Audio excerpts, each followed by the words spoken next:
Will the Sangha with great virtues out of compassion for the sake of this assembly and all living beings, please turn the wonderful Dharma wheel to teach us how to leave suffering, attain bliss and birth and death, and quickly realize non-birth.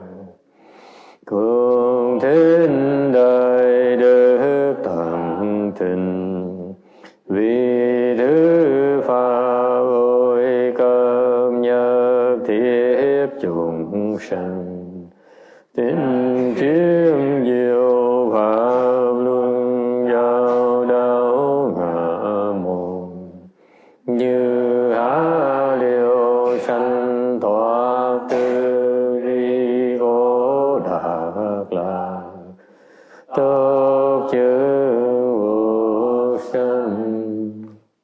Homage to the Blessed, Noble, and Perfectly Enlightened One. Homage to the Blessed, Noble, and Perfectly Enlightened One. Namo Saranto Sichedo Ye Alahadi Samyao Samputo Se.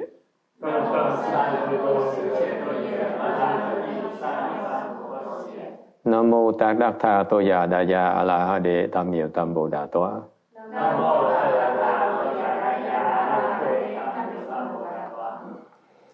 The unsurpassed, profound, subtle, and wonderful Dharma in 100,000 million aeons is difficult to encounter. Now that I've come to receive and maintain it within my sight and hearing, I vow to fathom the thus come one's true and actual meaning. Wu shang sheng sheng wei miao fa bai jie wan jie nan zao yi wo jin jie we de shou chi yan jie ru lai zhe shi yi. All Buddhas and Bodhisattvas, Venerable Shenhua, Venerable Love-Form people, and all good advisors, Amitabha. Chư Phật Bồ Tát, Sư Phụ Sang Gần,各位chú cha人,各位sang chư sư, Amitabha. Chư Phật Bồ Tát, kính thưa Thượng Đế Hoa, quý thầy cô và quý chị tri thức A Di Đà Phật. Today is the 24th of April, 2016. We are in Rosemead, California, to continue discussing the Heart Sutra. All right. There are quite a few of who might need Chinese translation. I think Ruching is coming as well. So you want to, okay, is that enough or you'd rather use a microphone? No microphone? There's one more?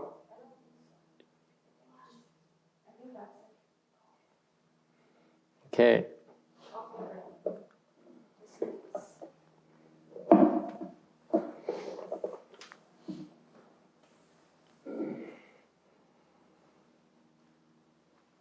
We are currently on slide 212, tấm trang 212. I believe it's up to date. The website is up to date, right, Kim Dien? The file, have you checked? It should be up to date. I updated it. Yeah, it's generated. Is it updated automatically or does it have to be? Okay. Automatically. It should be up to date. Okay. Oh, thank you. If it's not, 你可以那个。等一下还有我们可能 It's on our website, yes. Finally. We apologize for the inconvenience. We've been changing the server to store these files. Chúng tôi đang đổi cái màng, cái chỗ mà đang chứa đựng mấy cái file này. And it's because the older one we had to move because he no longer wants to support us. Tại cái ông chủ trước á, ông không muốn làm với chùa này, thành ra chúng tôi phải nhường đây. I think he's a relative of Hưng Liang, hình như là họ hàng với cô Hưng Lượng thì phải. Okay, but we're very grateful for his assistance for last several years. Nên chúng tôi rất là biết ơn, tri ân cái sự giúp đỡ của ông là mấy năm vừa qua. It's time to move on. We've been discussing the five precepts. Đừng nói về cái giới, the precept Paramita. Đừng nói về cái giới ba la mật. This is a second Paramita. Đây là cái ba la mật hạng thứ nhì. And we talked about the first four precepts. The giới ba la mật, because the five precepts are the basis of Buddhist morality. Trên Phật giáo chúng ta đó, ngũ giới đó là cái căn bản của đạo đức. And it's incredibly wise of the Buddha to teach us the five precepts. Quý vị biết không? Đức Phật cái trí huệ nó có thể là vô song. Tại Ngài dạy cái ngũ giới nó tuyệt vời. This is the root of all evil. Nó là cái căn bản của tất cả những cái ác trong cái loài người nào, từ cái phạm cái ngũ giới. All the evil in the humankind, the humanity arises from violation of the five precepts. Okay. And so the first precept is no killing, no stealing, no sexual misconduct, and no lying. Bốn giới đầu tiên hết là không sát, không đạo, không trộm cắp, không tà dâm và không nói dối. Okay. Now the fifth precept is the precept of not taking intoxicants. Cái giới thứ năm là cái giới không có uống rượu. And that includes drugs and so on. Nó bao gồm luôn những cái chất ma túy. Okay. And the fifth precept is called precept of prevention. Cái giới thứ năm này là cái giới mà gọi là cái ngừa, giới để mà ngừa. Is violation of the fifth precept here is repentable. Phạm cái ngũ giới này đó, cái giới thứ năm này đó, có thể sám hối được. Whereas the first four precepts, there's some unrepentable portion.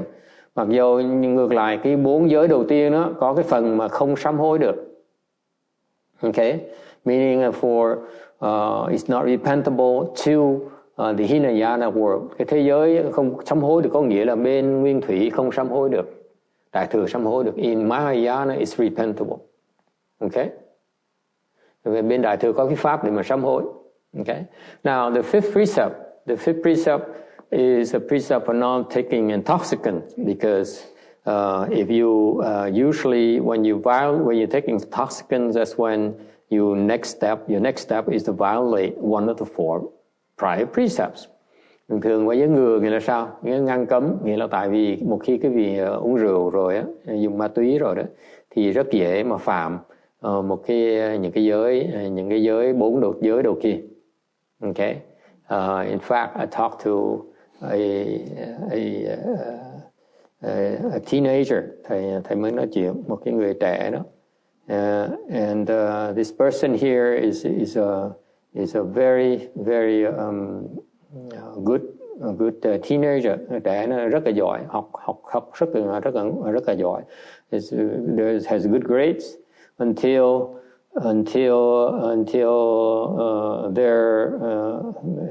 this teenager started hanging out with bad friends. Rồi tới khi mà bỗng nhiên ở nhà cái chuyện gì đó bỗng nhiên chán, thành đi chơi với bạn bè khác. And they encourage this teenager to take drugs. Bắt đầu xài chất ma túy. And then they went shoplifting, rồi đi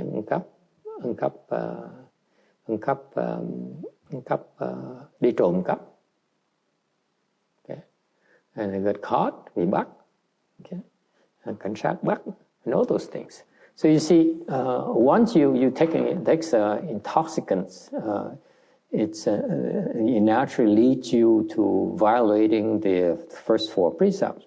Đức Phật cho biết trước như vậy đó. Ngài thấy rằng mình chỉ phạm cái ngũ giới thứ năm này á, dùng chất ma túy sẽ phạm cái bốn giới đầu kia. Gọi là giới thứ năm, giới ngăn cấm. So that's why it's called preventing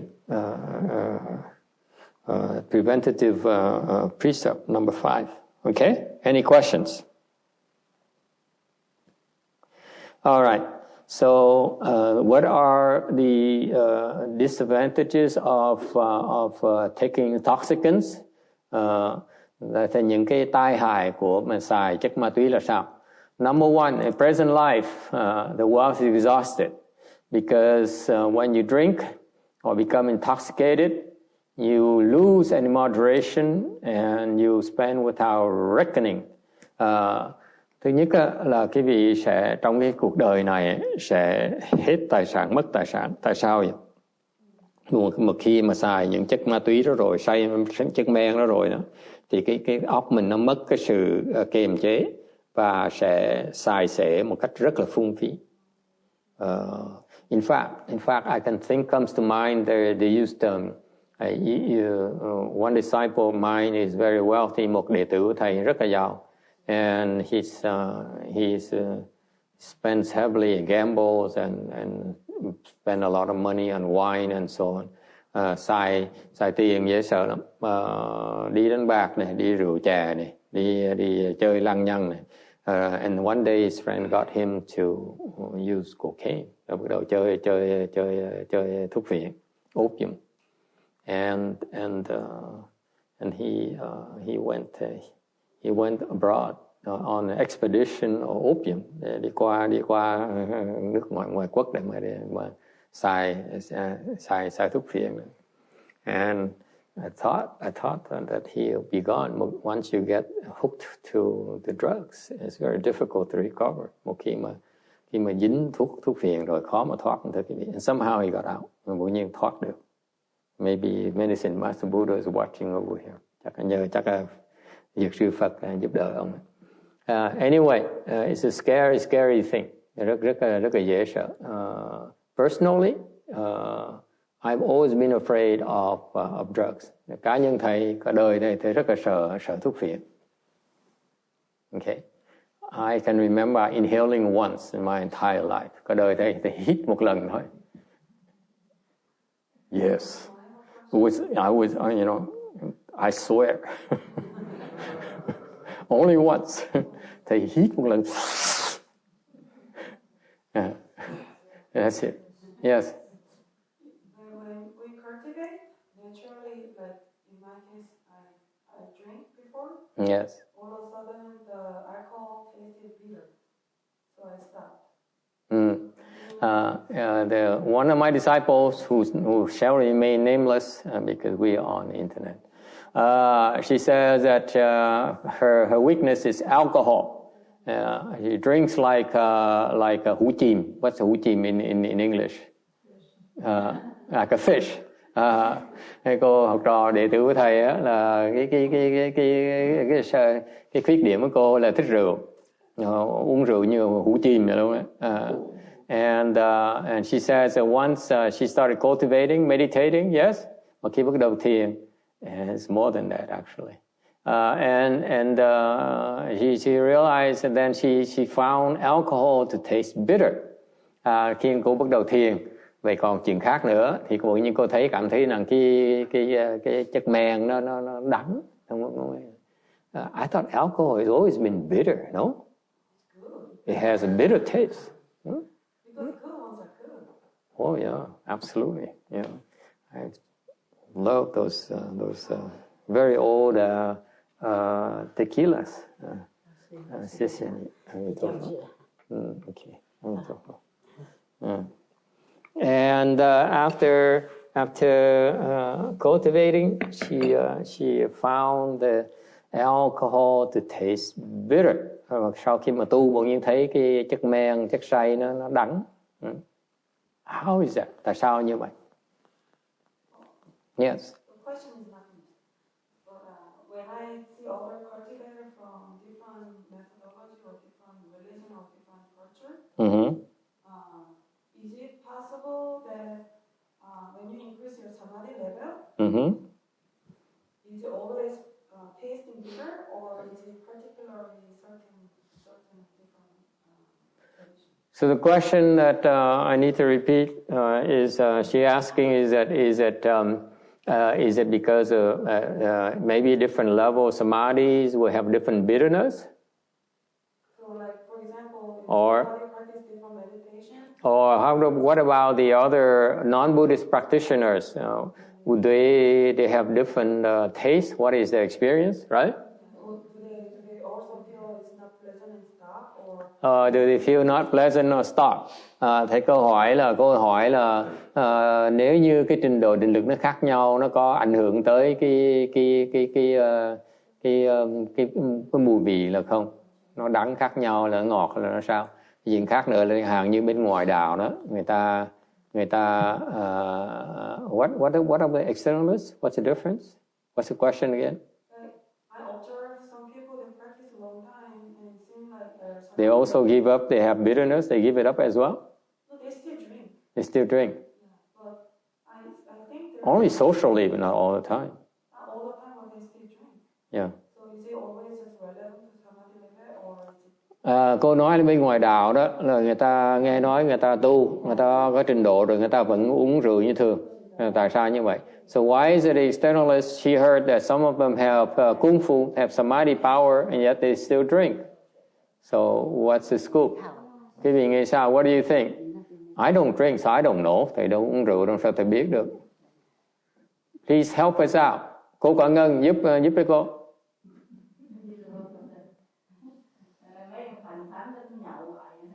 He says the sages also drink and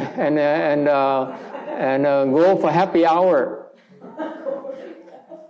That's true. Cái đó đúng. Yes. Cô Tân Hương có ý kiến. She says once you drink, who cares about the rest of the precepts? Một khi uống rồi là giới quên giới hết. It says from personal experience, kinh nghiệm cô nói như vậy đó. But now that she cultivated at Lưu Mountain Temple, she realized that bây giờ cô tới Lưu Sơn Tự cô tu rồi, cô biết cô không muốn phạm nữa. She doesn't want to violate anymore. Thank you. Yes. It sounds right. Cái này nghe có lý. This is how people talk at the typical temple. Thường người ta tới chùa, ta nói như vậy đó. Đúng, mình nói là đúng. I'm too loose. Thầy quá thoải mái. You know. Anyway, cái đó đúng. Yes. Anyone else want to encourage others to keep precepts? Ai có muốn khuyến khích người khác giữ giới là không?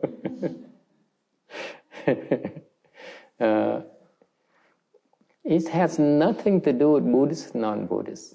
Thực ra nó không có cái sự khác biệt giữa Phật giáo với là ngoại đạo.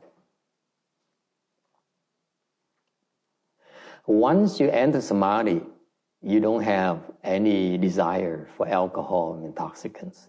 Một khi mà quý vị nhập định rồi đó, quý vị không còn tham chất men với chất rượu nữa, không còn tham mất chất ma túy nữa. It's natural. It doesn't turn you on anymore. Không thích nữa. Tự động. Okay. I will address the bitterness a little bit later. Thầy nói cái chừng đắng một tí xíu sau. But let me address in general the concept behind this. Giảng cái vị biết là cái quan niệm về cái này. Okay. When you are in samadhi, hi princess.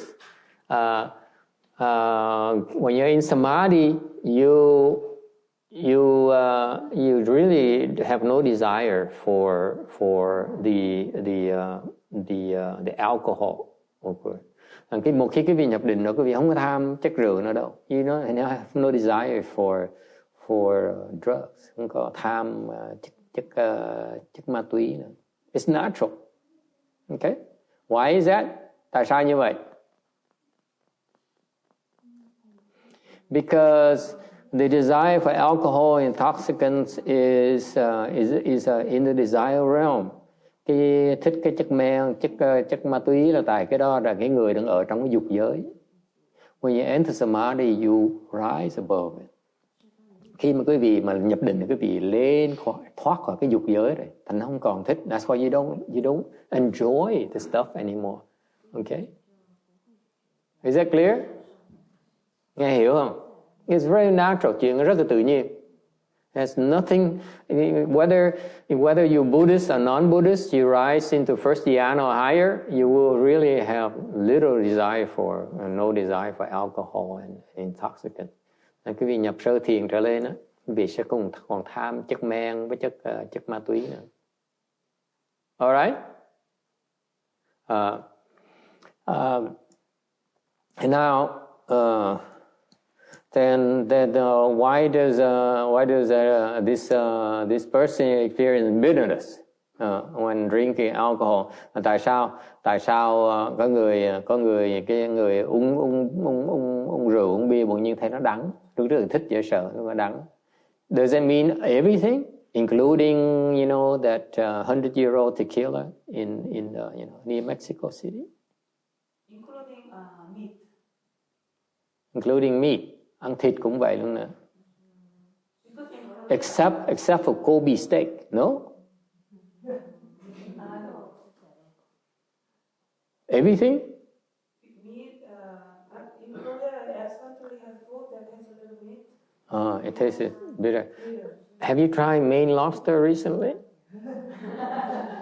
I'm double checking để hỏi ăn thịt đắng luôn nữa, không phải uống rượu không, ăn thịt còn đắng luôn nữa. Lạ lắm. Okay, what do you think? I have a similar experience. Trước thầy có kinh nghiệm nó tương tự như vậy. I started cultivating and I started to recite the Shranga mantra. Lúc trước thầy tu đó, nhà tu đó, thì bắt đầu thiền. Started meditating and I started memorizing the Shranga mantra. Thì bắt đầu thuộc đừng học cái chú lăng nghiêm. Cái sẵn thở told me to memorize. Tại thầy Đức biểu thầy nên thuộc, học thuộc lòng. Okay. And so I memorized for about and so as soon and then as soon as I started memorizing Shranga mantra, I became vegetarian. Rồi khi bắt đầu học thuộc lòng chú lăng nghiêm á, thì bắt đầu ăn chay. And I naturally have no desire for meat stuff anymore. Bỗng nhiên học cái thần chú đó, không thèm ăn thịt nữa, bỗng nhiên không thích ăn thịt nữa. I have no desire for it. So it's a natural evolution. Okay, thứ nhất bỗng nhiên không thèm ăn nữa. It's not like I hate it, I just have no desire for it. Okay.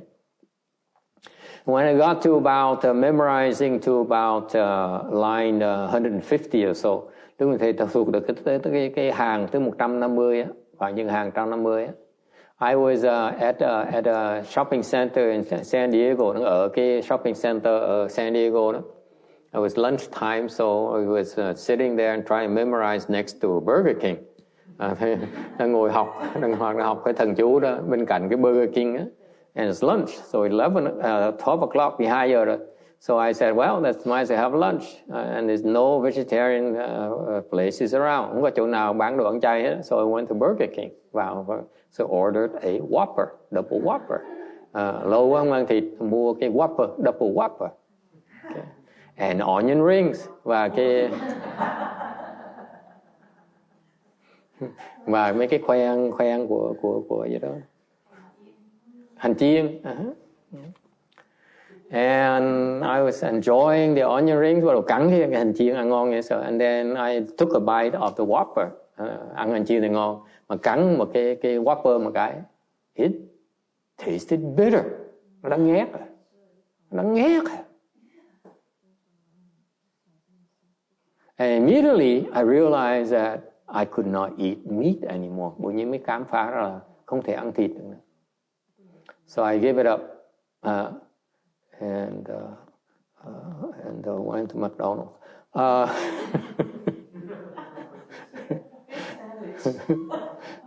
So I gave up. So thầy bị hiểu ngay là không ăn thịt được nữa. So I gave up meat.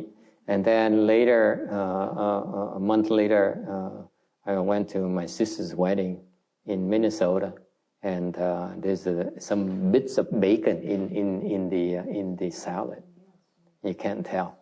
Because, rồi sau tháng sau đi ăn tiệc cưới của em gái của thầy, nó có tí bacon, tí xíu bacon ở trong cái salad đó. mà sao thấy được, tại nó tét, nó đầy dressing ấy. I ate it, it's also bitter. Rồi ăn cái bacon nó cũng đắng nữa. So I think it may have something to do with the blessings. Nó có liên quan tới cái phước của quý vị. Not everyone's samadhi level would taste find meat to be bitter. It's not that. Theo thầy hiểu là cái đó là nó có liên quan tới cái phước báu của quý vị. Okay. Tại vì đâu phải ai tu cũng thành thấy thịt là nó đắng đâu. Okay.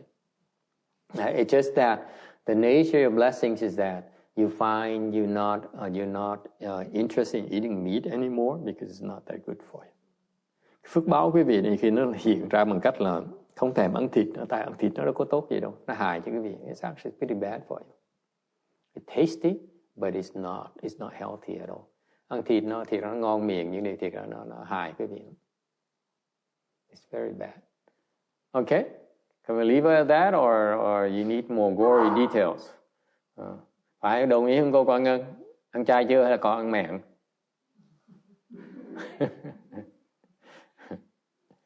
Okay, so the one thing I find to be a link about the bitterness of the meat and so on.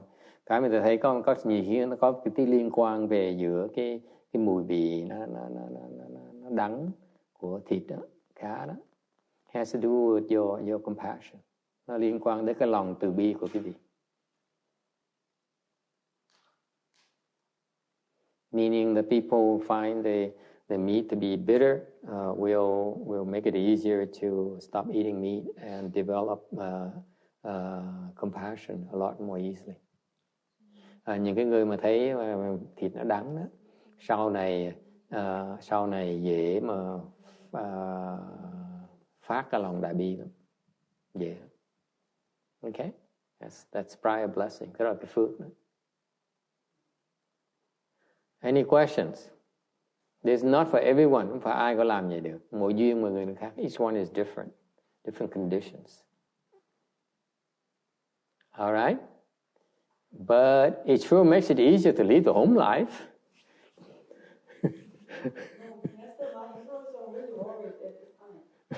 Now you're really worried. You're khổ sợ. Mấy năm trước xin xuất gia tôi nói không được đâu. You know, nói cô được. Bây giờ nó thiệt sự nó sợ. All right. Number 2. Drinking a door to all illness. Thứ nhì, rượu là mở cửa cho đủ loại bệnh hết. Any questions? We can go through this quickly because some of them có nhiều. It's a lot of lots of disadvantages. Có nhiều cái tai hại lắm. Okay. Source of quarreling and disputes. Đây là một cái nguồn gốc cho những cái cãi vã. Okay. Once the wine comes in, the truth comes out. That's when you argue. Một khi muốn rượu rồi là sự thật nó tuôn ra hết, là bắt đầu cãi lộn nhau. Number 4. The drunks are not ashamed to be naked. I don't know what's wrong with that. Mấy người say rượu không có ngại ở trần truồng. Okay. Number 5, has a bad name, bad reputation, and not respected by people. Cái người say rượu người ta khinh thường. Next. Excuse me, 5, I don't understand 5. Understand? What's there to understand? It's just bad reputation. It's nothing to understand. What does it mean? People all drink wine and they have good reputation because they give away wine bottles. No, it's not just drink wine have bad reputation. It's the people who are drunk have a bad reputation. Yes, sir. I think you're talking about extreme cases like an alcoholic. Like the alcoholics that I know have a bad reputation. Which is many politicians. Many politicians. Many executives of companies. They could not take the pressure. They could not take the stress. So alcohol is what they resort to. And they are not into that real self-destruct mode because sometimes they inhale. They use cocaine. Okay? That's pretty extreme. But alcohol usually leads to that, by the way. Okay? It's a lot of, where I came from, it's not uncommon at all. I know a lot of very rich and powerful people. They are severely alcoholics. It's true. And like in the business world, I'm sorry to tell you this, the truth is that when you go out and do business, we consume a lot of alcohol, and very refined alcohol, by the way. That's the norm. Quý vị biết không? Nhiều người trong cái làm cái việc thương mại, mấy cái hãng, chủ hãng, thường ai cũng uống rượu vậy sợ, ai cũng say rượu. Okay. Rồi khi say rượu rồi, khi mà bắt đầu dùng rượu rồi trong tương lai sẽ dùng chất ma túy, không ai tránh được, tại vì cái căng thẳng tinh thần dễ sợ. It's very very stressful being up there. Okay. Sự thật là cái làm chuyện thương mại, cái việc không uống rượu cũng được. Everyone drinks. When you go out in business meeting, ngồi lúc mà làm bàn chuyện thương mại, we all drink. Ai cũng uống rượu hết. Okay. I used to spend $1,000 on just drinking with my Mexican customers. Hồi trước thầy có mấy cái khách bên Mỹ Tây Cơ đó, ra uống rượu và họ tốn $1,000. This is a long, long time ago. Yes. I found that they're all depressed. Really? From my Who? personal experience. Who? Those business people that drink. I see them nowadays. I can feel their depression. Alcohol a depressant? Yeah. Quý vị biết nghe người ta nói hình như là chất rượu là nó khiến quý vị làm chán đời không? It's known to be a depressant, right? It doesn't uplift your mood at all. Uống rượu nó làm cái vị chán chường, nó không có cái vị làm sung sướng đâu. Speaking of experience, it could be inspirational. Okay. Any other questions? Ai thắc mắc gì khác không? It's reality. I'm sorry. I mean, in the business world, we all drink. Trong cái cõi thương mại đó, mà ai cũng uống rượu đó. It's expected for you to drink. Ai cũng phải uống rượu. That's a sad truth. Okay? If you don't drink, they think you're weird. Không uống rượu là người ta không làm việc cái gì đâu. It is so much pressure. Number 6, drink ruin knowledge. Uống rượu nó làm cái gì mất cái sự hiểu biết. We destroy your memory. Mất cái trí nhớ đấy. Yes? Number 7, he loses the good things he's supposed to get, and he loses the thing he has and cannot get what he's supposed to get. Good stuff. Cái người uống rượu chuyên mất những cái đồ tốt. Okay, we go through this laundry list. It's just so many things. Nhiều quá không ai nhớ nổi, thầy cũng nhớ nổi. Number 8, he tells people all his secret. Uống rượu xong á là không còn giữ được bí mật nữa. Yeah, guilty.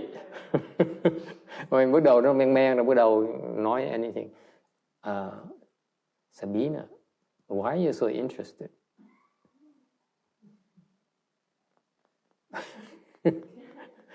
Would you like to tell us something? Some secrets? No?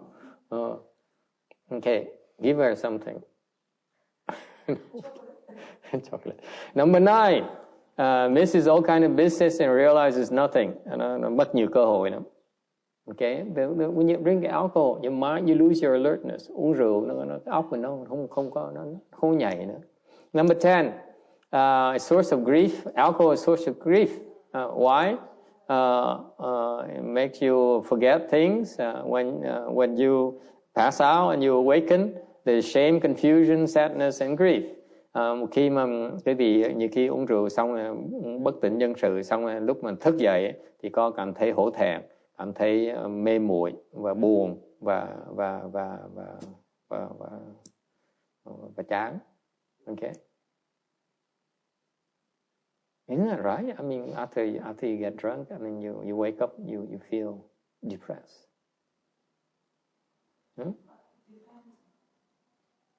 Depends on how long it would take you to take another drink. 11. Physical strength progressively diminishes. Càng ngày càng mất sức, từ từ mất sức. Beauty changes. Sức đẹp càng ngày càng tăng trưởng. I mean, càng ngày càng xấu. I think beauty changes meaning deteriorates, not improves.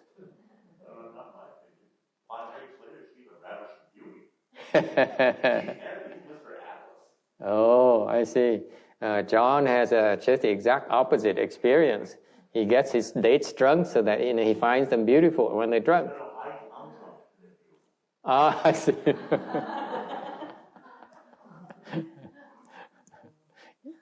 No comment. Number 13. No longer respect his father. Sai là không có trọng cha mình nữa. Never had this problem before. Number 14, no respect mother. Number 15, no respect monastics. Uống rượu không có trọng cha, trọng mẹ và trọng mấy thầy mấy cô nữa. Okay. Number 16, no respect brahmanas. Oh God. I don't know. Không có tôn trọng mấy người thanh tịnh. They don't respect the people who practice pure practices. Okay. Number 17. No respect uncles or old people because grief and drunkenness no longer makes distinction. Không có còn trọng 17, không còn tôn trọng mấy cái cô bác cậu chú hoặc là những người lớn tuổi. Tại lúc say rồi không biết trời biết trăng gì nữa hết. 18. No longer venerate the Buddha. 18 là không có tôn trọng Đức Phật, tôn sùng Đức Phật. Number 19. No longer respect the Dharma. 20. Respect the Sangha. Không còn tôn trọng Tam Bảo nữa. Okay. The old nun is sleeping. She has no interest whatsoever. Chứ cô ngủ lên ngủ xuống. Never had a drink in entire life. Cái cô này cả đời không ai uống một cái giọt rượu, phải không cô? Trừ bia thôi. Except for beer, she takes no alcohol. Number 21. Mixes into the evil people. Uống rượu xong rồi chuyên môn đi làm chuyện bậy. Mấy người ác. Number 22. Distance himself beauty and wholesomeness. 22. Lánh xa cái cao thượng, cái lành mạnh. Is that true? Really? Separate, distance yourself from wholesomeness? Yes? Meaning you are doing clean and good stuff. You don't do bad stuff. For an alcoholic, it's absolutely true. Really? Some people get drunk and donate more. Yeah, that could be a good thing. Wholesomeness, meaning that you do things that are good for yourself and for everyone. Yes? Okay. Number 23, become a moral person. Thứ ba là mất cái đạo đức. Number 24, has neither shame nor remorse. Không biết hổ thẹn. Number 25, not guard the sixth sense organ. Không có giữ cái lục căn nữa. Okay, for cultivators, that's like death. Không giữ được lục căn là đối với người tu hành nó giống như là chết rồi. Okay. Number 26, there's neglects himself. Tâm 6 là bỏ bê cái bề ngoài của mình. Okay. Number 27, people hate him. They're not pleased to see him. 27, người ta không ghét mình, người ta không muốn nhìn mình. It's true, isn't it? When you see drunks, it's like you to repose. You don't want to look at them. Yes. Thường mình thấy người say rượu, mình khó chịu, mình muốn nhìn người ta. Okay.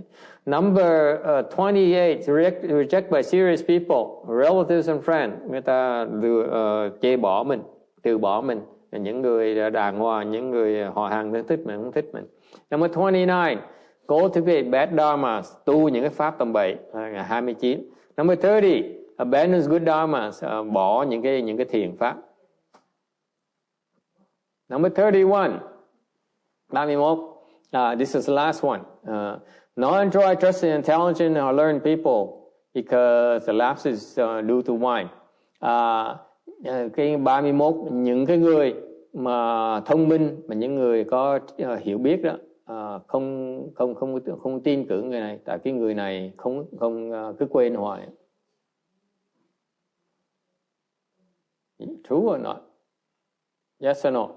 Okay, number 32, far from nirvana. 32 là cách niết bàn, cái giải thoát rất là xa.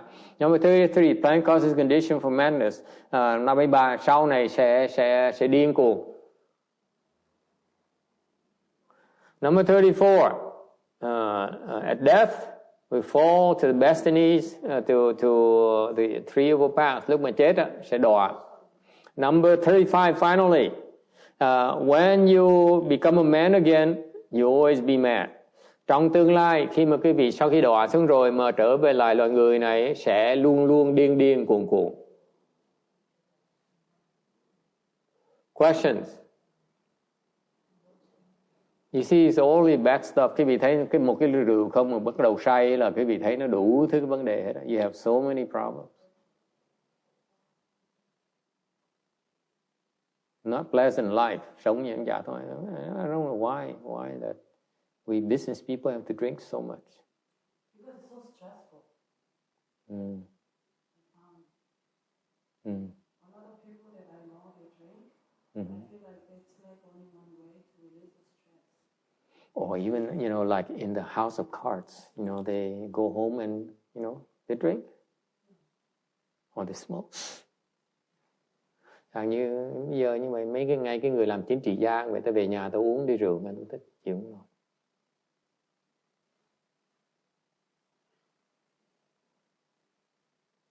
Okay, questions or comments?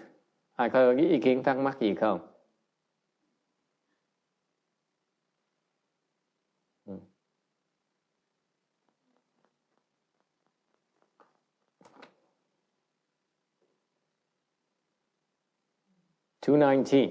Tập 219. If you practice morality, khi quý vị giữ tu cái pháp đạo đức này, what are your destinies? Thì quý vị sẽ cái kết quả sẽ ra sao? If you practice, you keep precepts at a lower level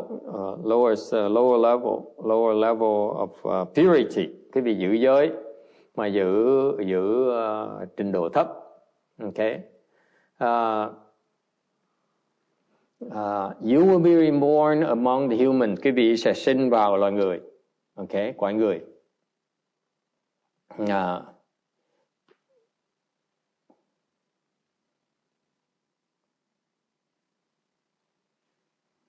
Yes.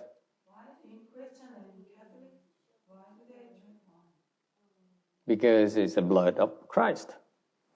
Why would they encourage people to drink if it's not good for them? I don't believe that they are encouraging to drink to excess. No? Anyone's Catholic? Ex-Catholic people? Yes? I mean, it's okay to drink, but they are not advocating you should drink excessively.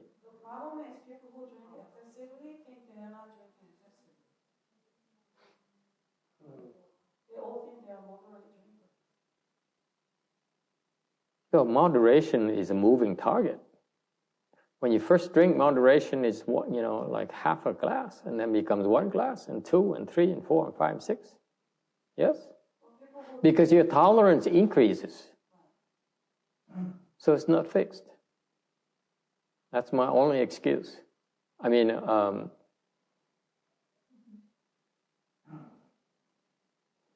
yes, Anna.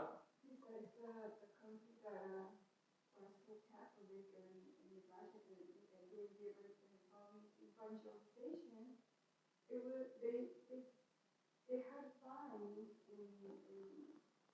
and banners in Spain. Mm-hmm. So they just thought they wanted them, and even in the missions they have to have one. So it's a cultural. They probably never said that perceived as something being bad, and morality changes, but for them it didn't matter. I'm Okay, that's a good point. Okay, cô nói là chẳng như lúc mà mình có cái tiệc mừng người ta phải uống rượu. I'm curious about this. Okay. Is a glass of champagne a bad thing? The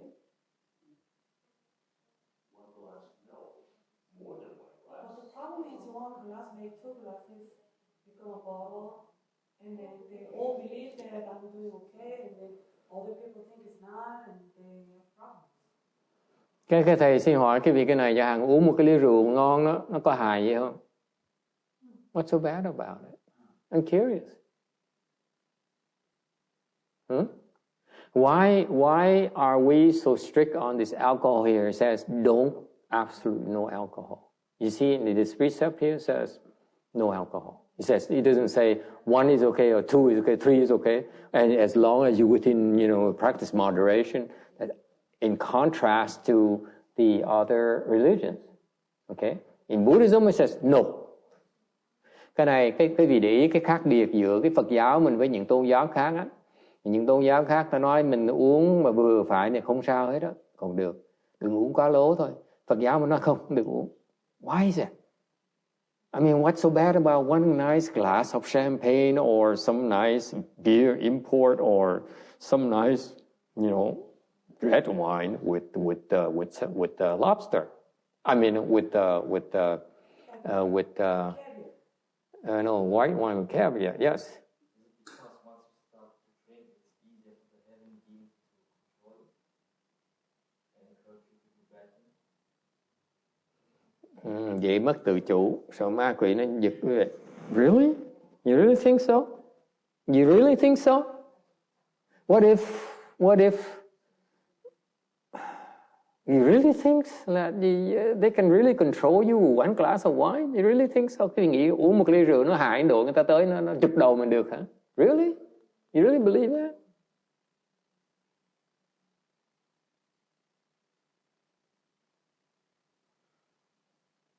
Yes, John. I think it leads to more false thinking and in your mind has to listen rather than have your mind be still.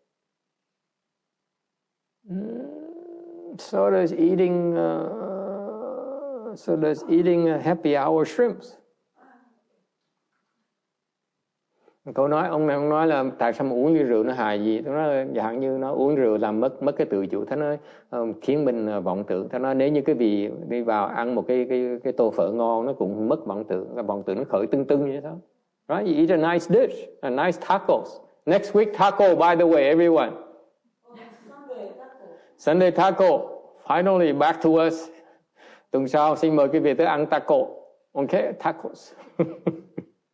Okay. You have some nice tacos. Of course you start false thinking. Huh? Yes, Sabina, you invited too. Huh? Yes? Right? Yes or no? Quý vị đều đi không? You be Mexico? Yeah, and that's the only place they have it. Oh well. We have one for you. Just a little bit. Makes you grow properly. Yeah. I only eat a little bit because it's sad to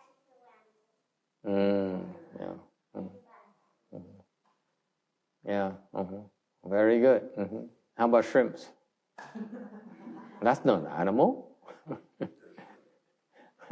That's true. It's not the same. Yes. Why is it so bad? Tại sao nó yeah, sao? Thầy theo con nhớ thầy lúc trước con có coi trong cái điển kinh nói là xưa Đức Phật không có cấm uống rượu. She says from her recollection in the Buddhist sutras, the Buddha does not forbid taking alcohol. Cô nhập lạc cô nói là từ xưa theo cô đọc kinh nó Phật đâu có cấm uống rượu đâu. Rồi cái nhân lý do sau này Phật cấm là tại vì trong cái ăn đòn á có một vị tăng á được thí chủ mời những cái thức ăn nó có rượu. Thì cái vị tăng này có uống rượu xong trở về tỉnh xá thì không mệt mỏi quá thì ngã xuống rồi ối, nào là ối nào là ngã, đi hết nổi rồi ngã nằm dài luôn, không có đi nổi luôn. Thì trong tăng đoàn cũng có nhiều người nói mà nó lại cái Phật thôi, cái Phật mới chế cái giới đó. Dạ, nó kêu họ sẽ hết, bắt đầu Phật mới giảng một bài pháp về vấn đề uống rượu bị xảy ra cái chuyện đó là cái oai nghi của người xuất gia. Đi lại nói về mất cái trí nhớ, về cái trí huệ, bao nhiêu thứ khác xảy ra thì để cho tăng chúng nhìn thấy cái cảnh tượng đó luôn, cái của một vị tăng đó. Cho nên mới từ đó thì sao Phật cấm không cho uống rượu luôn. Ruler says that in fact there used to be no such precept against alcohol, and then one day a monk, an arhat monk, actually took some alcohol at the donor's house, and he came back to the pure abode, and he vomited and he passed out. So it looks ludicrous. So the Buddha was reported. The Buddha, that what the Buddha says, you cannot drink. And would be a precept like that because otherwise you will lose your awesome comportment. You don't behave like a monk anymore. So that's why that's how the precept came about. Cô nhầm là cô nói là tại hồi xưa không có chế cái giới này, chế giới tại vì có một ông tăng, thiệt ra cái ngài đó ngài A-la-hán, trình độ A-la-hán rồi. This is essentially a monk, an arhat. Okay? Mà đường bị người ta cho mời uống rượu mà không biết là rượu. Thành ra tưởng là nước, thành ra về một cái say ói tùm lum tà la rồi thành mới ngã xỉu luôn nữa. Thành ra sai tư lý, thành ra Đức Phật mới báo lại, báo cáo được lại Đức Phật nó không được, người tăng không thể mất được cái oai nghi như vậy. Okay. And what happened is that the monks people depend on the monk for having a certain decorum. And you have to observe it. Cái người xuất gia phải giữ một cái oai nghi, không thể có oai nghi không thể làm người xuất gia được. That's why. But still, what I'm befuddled about, I'm curious about, what's so bad about, what about just one small aperitif?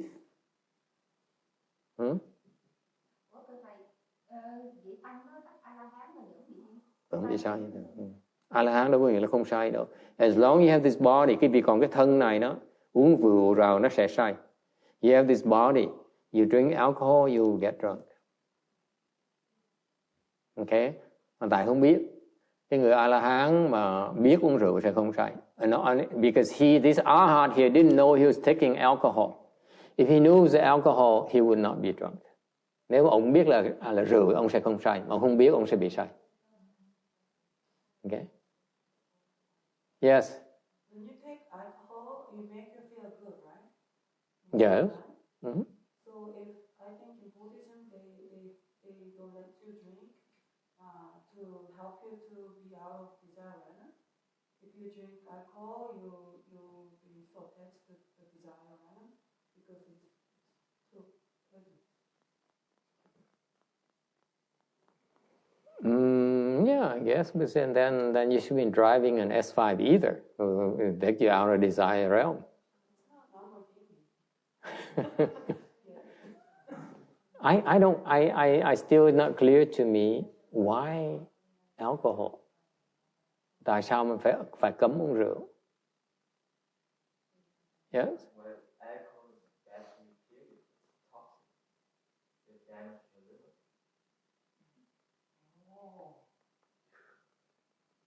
Even if it's a little bit, it's going to damage your body. Sure. Okay, I need to do some research. Thầy phải nghiên cứu một tí. Why is it so bad to have one liberal alcohol? I mean, you can't even have alcohol. Okay. Basically, I feel it's because Buddha's wisdom. Nothing is called little because you can't stop ourselves. It's very difficult to stop ourselves. Theo thầy thấy cái rượu là phải chế ra, tại vì cái rượu một khi cái vì dùng chất rượu, chất ma túy, or especially drugs, you don't take one.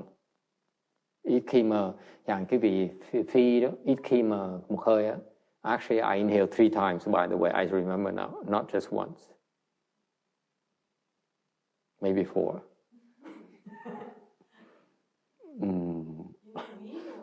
Weed, yeah. It's nice. Did it make you sick or? No, I was happy. I was with a friend. She gave me some weed. I said, wow, this is great. Because in my case, it was making me sick, so I don't know how to do. I don't understand what people like. I was with another guy who's gave me some hashish and I look at him and say, you're so sleazy. I don't want to do it with you. It's the company you do it with that's important. When you have the right company, it makes sense. So anyway, it's no such thing as moderation when you take these stimulants. I think that's what the real reason why. You don't stop, you cannot stop. Theo thầy thấy cái lý do mà quý vị mình Đức Phật chế không cho uống rượu, chất men với chất say với là chất ma túy là tại vì không có ngừng được. Our nature, okay, it's the nature of these stimulants is that it confuses you and you cannot stop yourself. Mà cái chất ma túy đó, cái chất sen đó, cái mặt say đó nó khiến cái óc quý vị nó tối đi. Mặc dù ít nó khiến quý vị cái chủng tử làm tối đi, thành khó mà ngừng. Very difficult to stop. Yeah.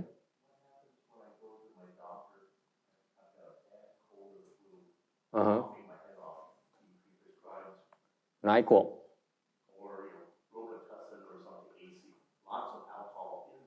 Right. Right. What about alcohol in medicine? Chẳng như uống rượu mà trong thuốc thì sao? Is it okay? Is it okay to use alcohol in medicine? Trong rượu mà trong thuốc mà có chất rượu có được hay là không? I'm testing your knowledge để hỏi cho quý vị biết thử biết cái giới trên chừng nào. Is it okay? Is it okay to drink to use medicine that has alcohol? No. No? Anna says no. Sabina, like mom? Yeah, no. Okay, that's 2. Yes.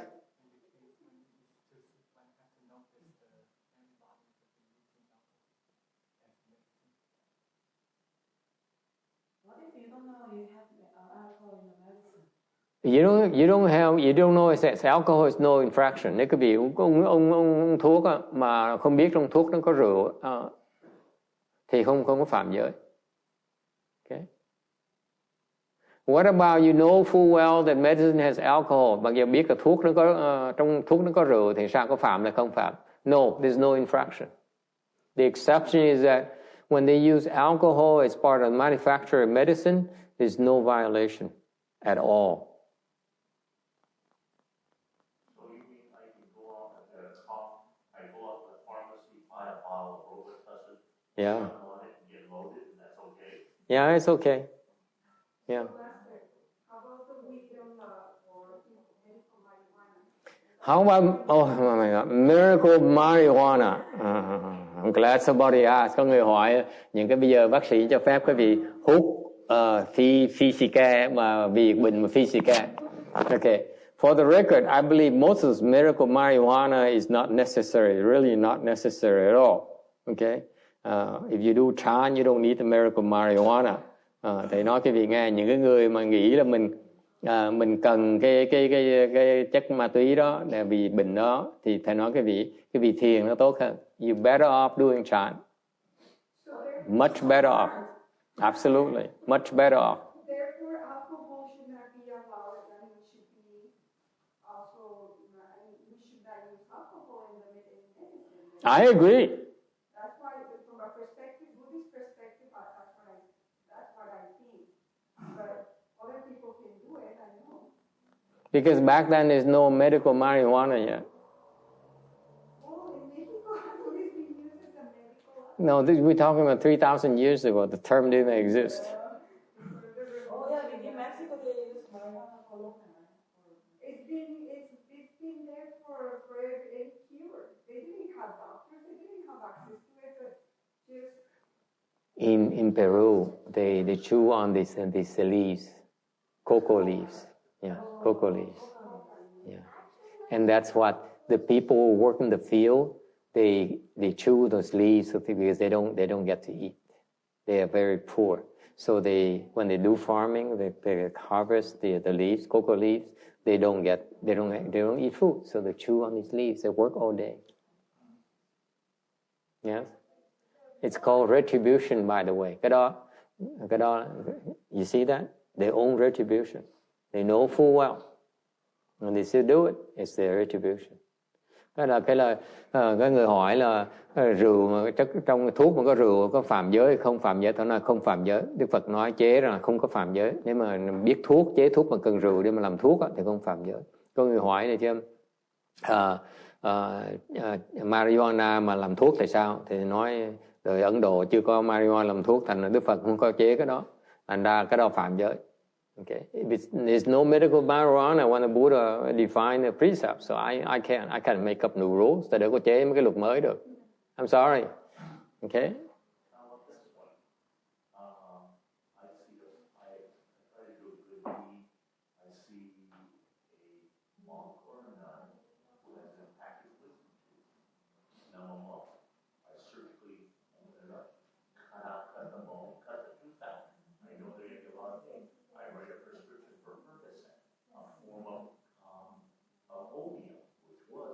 Yeah.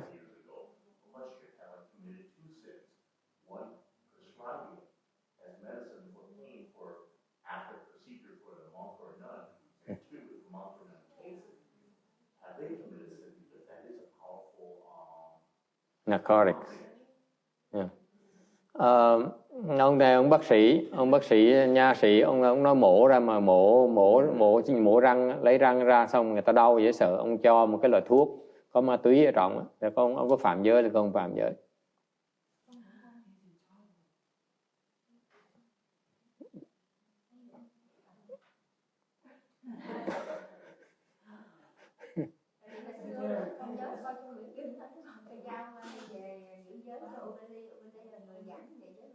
Thì cũng có khoảng nếu là uống rượu đó thầy, thì mà để trị bệnh á, uống rồi đó thì cũng nói là không có phạm giới được, nhưng mà phải cái người đó phải báo cáo lên cho tăng đoàn biết là hôm đó họ có uống thuốc. Họ phải tuyên bố tôi đừng lấy cái thuốc. Trong người tăng đoàn lúc mà thấy thuốc á là phải đứng ra tuyên bố cho đại chúng là hoàng nó tôi xin phép là tăng đoàn là uống thuốc này, trong này có chất rượu, có chất ma túy, thành tôi xin phép báo cáo cho quý vị biết là xong, không có phạm giới. Nếu mà lấy thuốc á, mà không báo cáo là phạm giới. Okay? So I just reminded her in Vietnamese the process of how to do it properly. It's not available in English yet. Thank you, Master. You answered my question. Yes, anytime. Thank you for asking.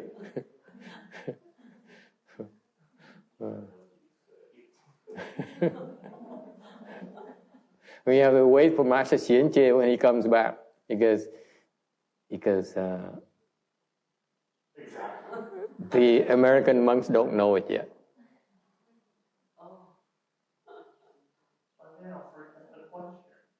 And right now, the Vietnamese monks don't even know it. The younger monks don't even know it. That's why I reminded, them for their sake. Người Việt Nam chưa biết cái chuyện đó. Là khi mà uống rượu, thuốc mà có rượu, có chất men, phải đứng ra báo cáo cho đại chúng mới có quyền uống. Báo cáo rồi thì không có phạm tội. Mà không báo cáo là phạm giới. So the Vinaya says that if you take medicine that has prohibited substances, alcohol, drugs, xenics, and so on, okay?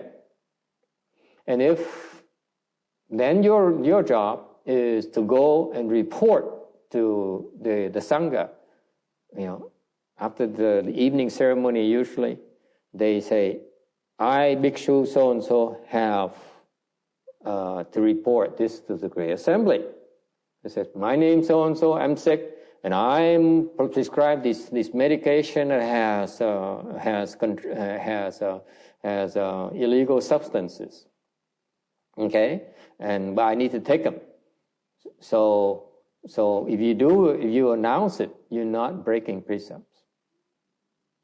If you take it without making the announcement, you're breaking precepts. You have to announce it that you're taking it because as medication, it's no violation. Và đứng ra tuyên bố thông báo đại chúng thì không có lỗi.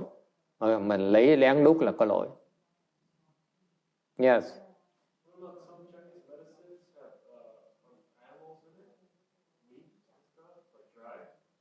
Yeah. The kind that had lizards and scorpions and and so on. Yes, it's okay. We don't have to even to announce it. Only alcohol and drugs and so on. Then we have to make an announcement. Okay. Câu hỏi là chẳng như trong cái giới luật á mà người xuất gia đó mà uống thuốc mà trong nó có thú vật ở trong á. Okay. Côn trùng ở trong á thì không cần thông báo. Mà nếu như uống thuốc trong đó có rượu với chất ma túy thì phải thông báo. You have to announce it. Only when there's alcohol, only when there's intoxicants. The lay people, oh, you guys, it don't matter anyway. So I guess you mean like cardiologists expect to have a shot of whiskey after dinner every night? That's okay. If it's prescribed by the doctor, yes. Yeah. Bác sĩ mà cho thì không sao hết.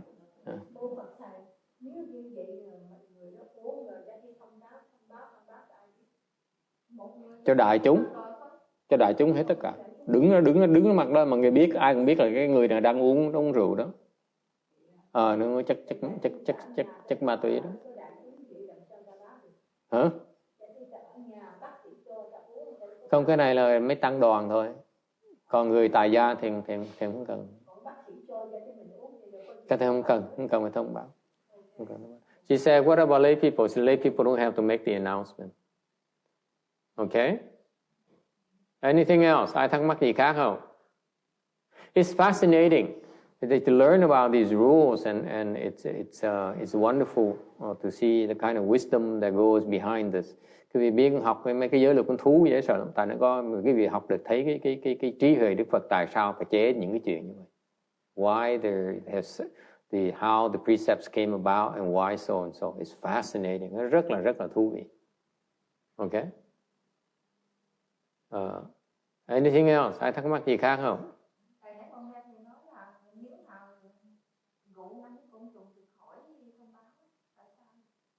Cái côn trùng không cần phải thông báo, cái chất men phải thông báo. Giới nó như vậy. Thì muốn thông báo cũng được.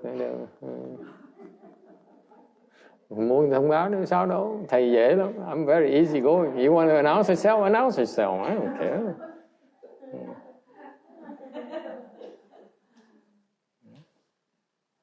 Nếu mà thường khi mà thấy uống thuốc mà thấy nó ngon mà nó hay quá, thầy phải thông báo ngay lập tức. I advise you take this medication and it's so tasty and you like it so much, then you want to make the announcement. You have to share a good thing. Mình phải chia sẻ những cái gì hay của cuộc đời mình. Và anh Kim Điền, yes. Cô sau kia, yes.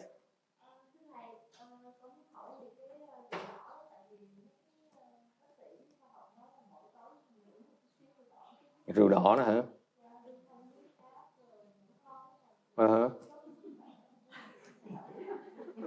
Cô nữa, ông này cũng hỏi như vậy. John asked exactly the same thing. She said her doctor tells her to drink a glass of red wine every night before bedtime, and her husband didn't object to it. And so I said, John asked a similar kind of question. My question was, what's her doctor's name? I need to cái ông hỏi cái câu hỏi cô này là cái bác sĩ mà biểu có nhiều bác sĩ nói buổi tối này uống ly rượu vang để cho nó bớt áp huyết cao, với là nó bớt dễ ngủ này nọ hơn. Thì nói chồng cũng khuyên như vậy đó. Thì cái này giống như hồi nãy cái ông nha sĩ Don hỏi, Ông hỏi ông Janison nói là không có. Ông muốn biết, tôi muốn nói là cái tên ông bác sĩ cô này là ai vậy?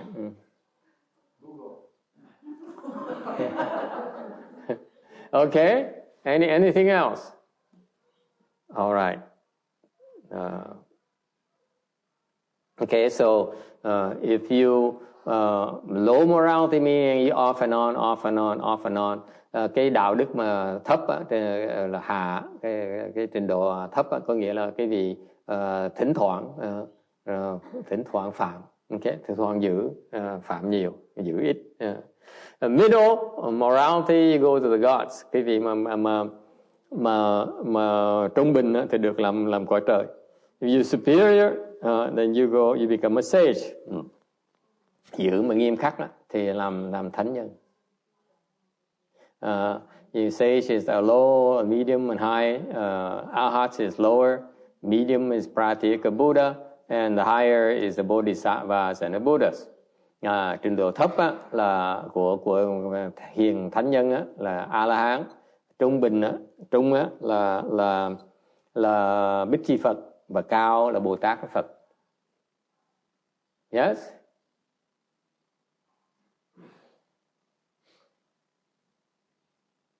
Questions? Where does the monk belong to? Which monks?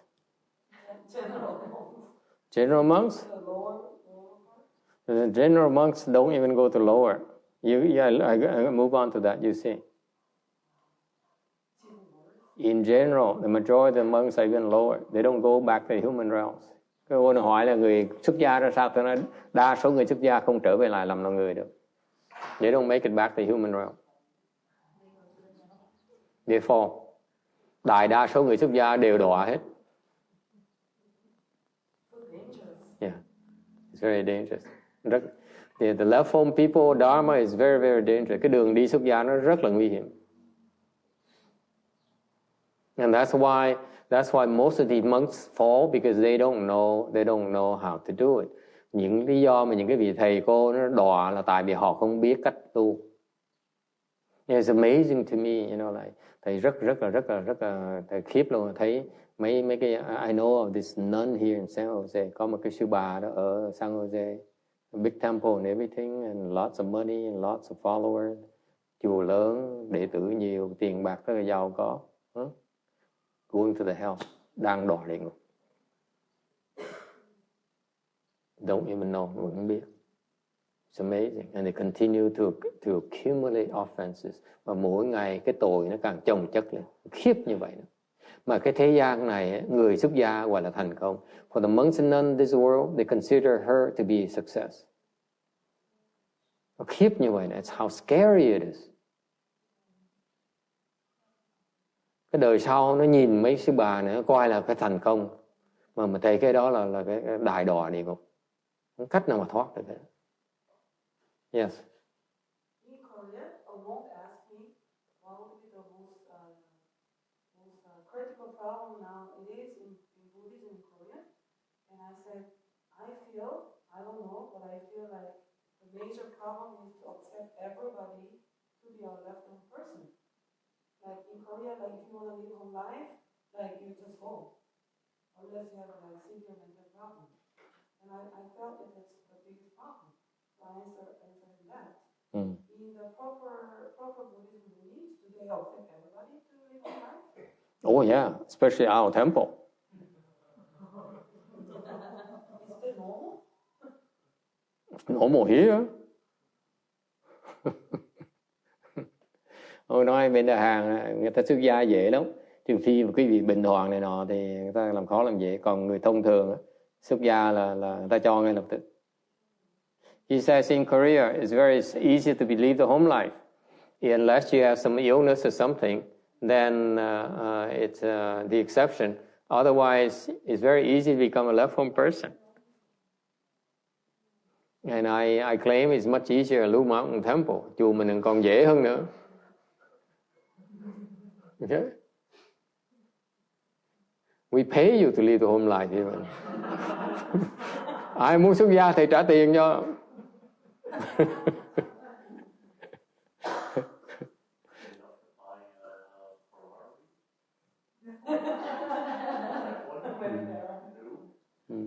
Look at me.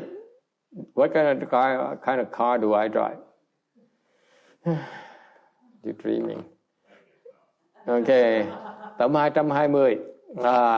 Buddha says, to keep the precepts, you unfold the wisdom. Unfold the wisdom practice. Cái ai mà trì giới luật, trí tuệ tâm tu trì. Concentrate, you enjoy the samadhi bliss. Cái vị mà chú tâm á, thì sẽ đắc được cái thiền định. You dwell proper thoughts, giữ cái chánh niệm. All pain and suffering are eradicated and severed. Những cái đau khổ nó sẽ trừ diệt hết, đoạn tận. And all outflows and delusions ended. Tất cả những cái lậu hoặc tận đều trừ hết. Living with the ultimate body sẽ cuối cùng được cái thân của Phật. This is called keeping precepts, called wisdom, called transcending pain and suffering, and the gods bow to you. Quý vị mà giữ được cái giới này thì quý vị sẽ gọi là có trí huệ, và quý vị sẽ thoát được cái sầu khổ, và chư thiên đều kính phục quý vị. Okay? People are falling asleep, so let me move on. The Buddha says, 220, 221, I don't know, we're making tremendous progress today. Ngày hôm nay mình chạy ảo như là bi phi tiễn. The three things that will inevitably bring the fruition. Có ba cái mà nó chắc chắn quý vị sẽ được. Number one, by giving, you'll be rich. Cái việc thứ nhất, cái việc bố thí sẽ giàu. Two ways about it. When you give, you will attain great wealth. Quý vị biết bố thí, sau này sẽ rất là giàu.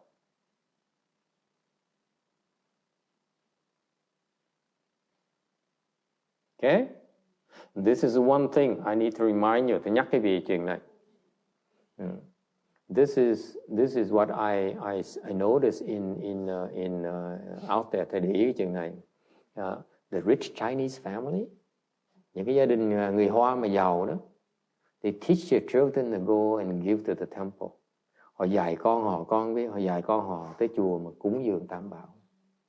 Gia đình người Hoa nhiều người làm như vậy. So many Chinese families do that. Rich, well-to-do Chinese families, they teach their children so and so. Họ dạy con như vậy.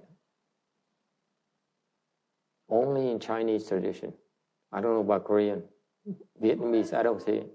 No, I'm talking of rich Chinese families. They teach their children to go and donate to the Triple Jewel. Họ dạy con họ là biết cúng dường người Tam Bảo. Từ lúc nhỏ luôn, since a very early age. It's fascinating. Because they really believe the first teaching, you practice giving, you obtain great wealth. Thành cái việc đó họ thực sự hiểu cái luật nhân quả này, biết cúng dường Tam Bảo sau này sẽ rất là giàu. You donate, you practice giving to Triple Jewel, you'll be very, very, very rich. Any questions? Ai thắc mắc gì không? Okay, that's why, by the way, thành quý vị biết không? Làm gì vậy đó? Master Shehua wants his disciple, his rich disciple, he got one day rich disciple, she calls her friend, and all the rich people came and gave him millions and millions and millions checks. They really believe it. Okay? Người ta thực sự ta tin như vậy.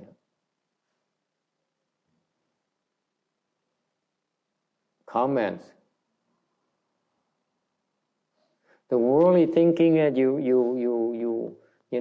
go and sell and build on something to make a fortune. In Buddhism, you give. Cái người thế trang pháp, người ta nói cái gì đi làm, đi lo xây dựng, thiết lập cuộc đời, lo làm lụng, ra tiền cái gì. Bên Phật giáo mình là cúng dường sẽ giàu. Yes? You will attain great wealth. Sau này sẽ rất là giàu. So far, so good. So, I insist, you need to learn to give the Triple Jewel. Cái việc phải tập là phát cái tâm mà cúng dường cho Tam Bảo. Yes. I want to share. So I have a friend. He's really rich. Mm-hmm. And his business is doing so well. It's like ridiculous because I can see the money is coming in there. Like you can't even know the number. And like if you really look at him, and then another person they work as hard as the same amount, like it doesn't really explain how he became rich. And then during the conversation, I learned that his mom used to go to different temples and buy Buddha with a Buddha statue under his name. Mm-hmm. And he doesn't even go to temple. He just mentioned to them, to me. And I'm like, oh, no wonder why you're rich. Because I can say like, you know, it doesn't make any, like you become rich to a certain degree if you work harder. But I think to become that rich, you need to have some different kind of Yeah. It doesn't make sense. How is it you just richer? You know, the money falls down from the sky and something. It's higher than twice more than my income. Wow, that's rich. Yeah. He gives away a lot. Yeah. Okay. So just this is from the Buddha. Cái này thì nhắc lại cái lời Phật dạy nữa. I'm not making up this story. This teaching is that you want great wealth, practice giving. Phật dạy rất rõ ràng khi mình muốn giàu á. What happened to Goji? She asked me how to become a wheel turning monarch. Cái cô gọi Ngân lúc mà quan trọng nhất, cái bài học cô muốn học nhất là cô bỏ cô đi. Trước hỏi thầy làm sao mà chuyển luân tánh vương là giàu nhất cái quả nhân gian này. Bây giờ tới thầy dạy cái bài giàu này không muốn nghe nữa. Okay, don't tell her. Okay, number 2. When you practice morality, khi mà quý vị trì giới, giữ cái cuộc sống đạo đức, okay, you will be reborn in fortunate places. Trong tương lai quý vị sanh vào cõi lành. Yes? Good places meaning you cannot suffer. You only good things happen. You make cái cõi lành có nghĩa là sau này quý vị không gặp những cái khổ nạn. You will not encounter calamities, problems at all. Yes? So by giving number 1, giving means like you can give wealth and different things too, right? Yes, you can give wealth, you can speak dharma, you can give fearlessness, all those 3 forms of giving. Okay? Bố thí là cái pháp bố thí đó, bố thí tài, bố thí pháp, bố thí vô ý đó. So far so good. Number 3, by meditation you attain liberation. Thứ 3, thiền quý vị sẽ đắc giải thoát.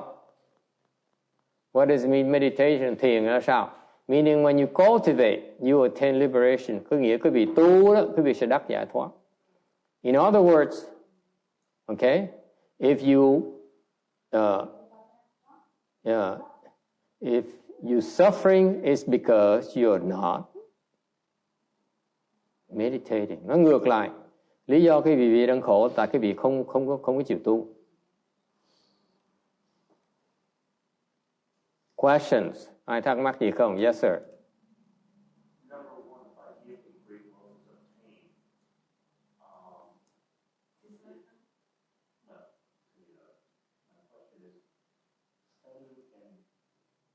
Doing what you say, the rebirth plan, the 49-day rule is still alive, making a vow to be reborn in the pure land this lifetime. In doing all that, and with everything planned, when I get to the pure land, what's the wealth that I get from it? The only thing giving is that mental excess copy one thing, giving as one great benefit experience. Ông này cũng hỏi là bây giờ theo những lời mà chùa mình, thầy dạy chùa mình tu đó, là lo tu rồi lo cúng dường cho Tam Bảo rồi lo chuẩn bị đi vãng sanh này nọ, thì bây giờ mình cúng dường như vậy đó, trong tương lai mình sẽ giàu. Thì cái giàu đó qua trình độ, cái giàu để làm cái gì? So his question is that, you know, you practice giving and you practice the way that you train to do in this temple, and you attain great wealth because you practice giving. In the future, when you go to the Pure Land, what does great wealth do for you? Never been there, I don't know. Thầy chưa tới sao thầy biết được? Yes. I think wealth doesn't mean like how much you have actually. It's relevant. Wealth is actually assets. Lots of assets. Like you can have $1 million and then you can feel wealthy and then you can feel poor. Here actually wealth here means blessings. Not the money. It's blessings. Okay, the translation is not very, very accurate. Actually, here when you practice giving, you attain a lot of blessings. Okay. Cái này á, khi mà nói bố thí thường khi bố thí quý vị được nhiều phước.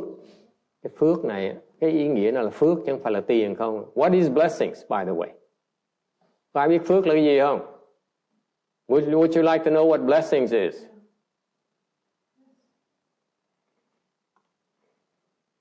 You want to know what blessings is? Có ai muốn biết phước là gì không? Yes? People talk about it and no one tells you exactly what blessings are. Thầy cứ nói phước hoài, có ai biết là phước là gì hay là không? I don't know. Let's see if I can find something to explain to you. You don't know what blessings are? Well, I have to double check. Don't put too much pressure on me, man. I'm just a low-life monk. I don't know everything. Oh, shuck, this one doesn't have it. Nah. Gửi Chin Chang rồi, cô Thân Hương biết. Và phước là cái gì?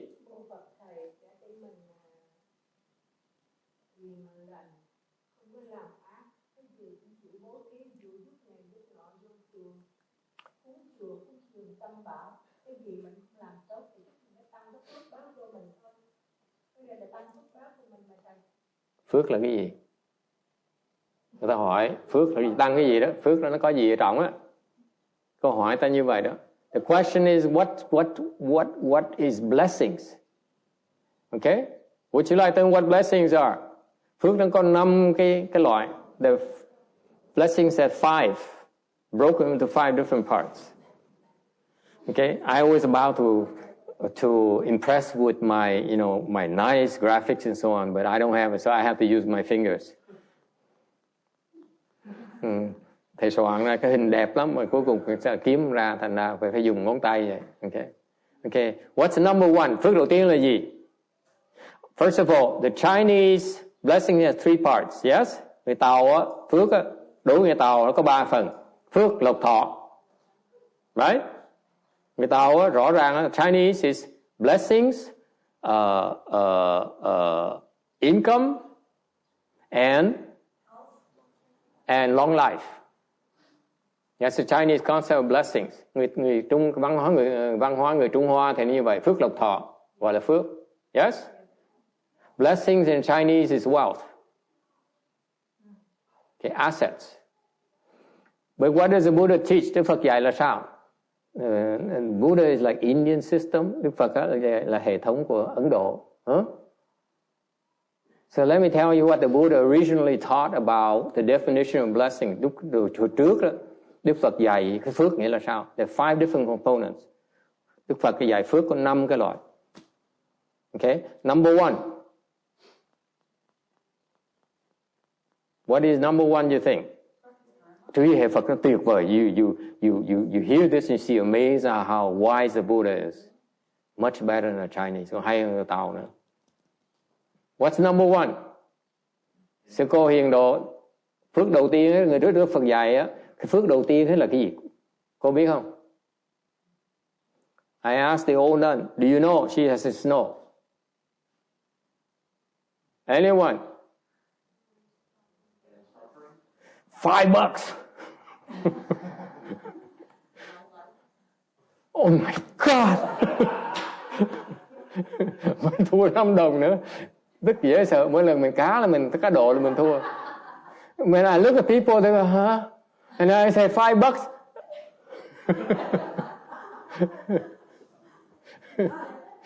Long life. Number one is long life. Think about it. Chứ mình nghĩ lại cho coi.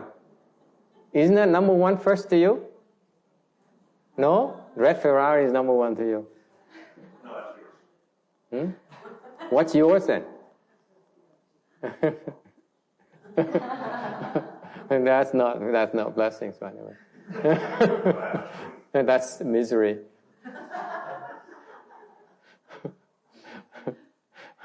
So cái gì nghĩ ra chứ coi, it's amazing. The Buddha says the first kind of blessing, first and foremost is long life.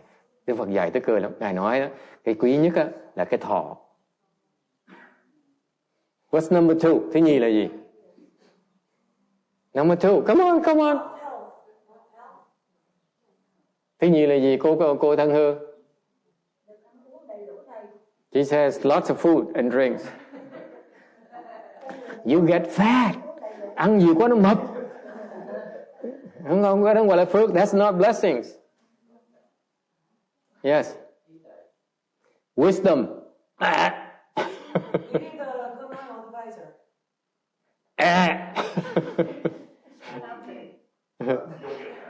Number two. What's number two? Come on. Huh? Good look, she says. Oh my God. So vain. Cái cô này công nhận á. Kiêu sa quá. Routine. What's blessings? What's number two? Routine.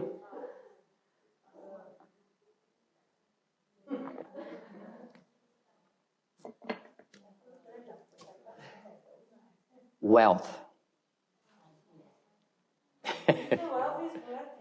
That's blessing. That's number two. First you have long life. Number two you have wealth. Đức Phật dạy nhưng mà hay không? Thứ nhất á, là sống lâu. Thứ nhì phải có tiền. The wealth here is assets. You have been in a Swiss bank accounts, Panama, you know. Tài sản nó chi đều hết, everywhere, including a property in the Western Bliss Pure Land. Thầy nhắc cái gì nghe, cái tài sản này là không phải tiền bạc không, mà nhà băng không, mà thầy nói còn một cái nhà lầu ở Tây Phương Cực Lạc đó. Agree? If you have assets at all, why don't you invest in Western Bliss Pure Land? Thầy hỏi những người giàu có đó, tại sao quý vị giàu có là mua nhà, mua cửa dưới này, không chịu mua nhà lầu bên Tây Phương Cực Lạc? I ask you. Have you thought about it? No, clearly not.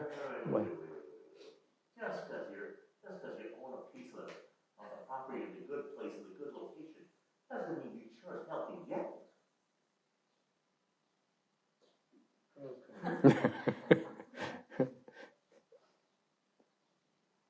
Maybe not. Okay? Is it clear? Cái tài sản là cái thứ nhì. What's number three?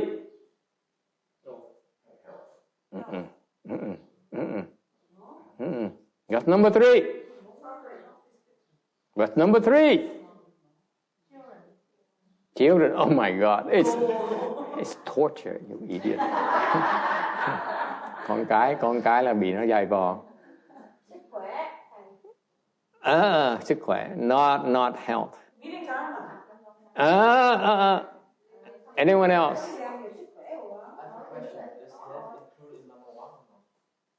No. Long life. You live a long life.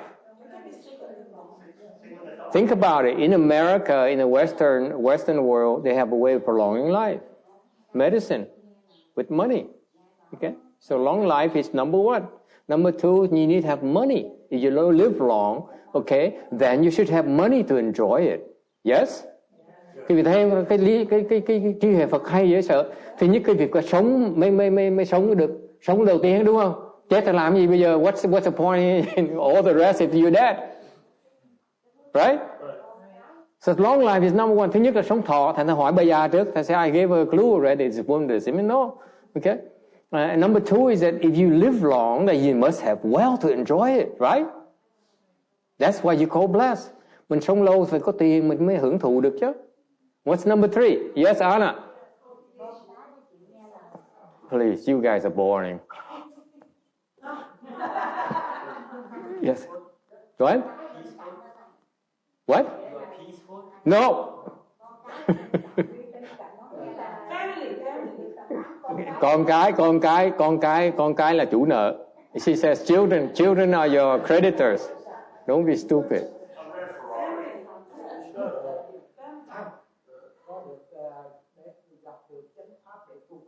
He says meeting proper dharma to practice. Yes.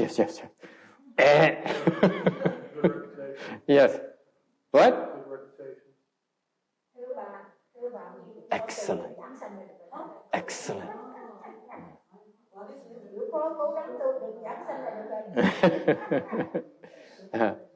Thứ ba là cái danh.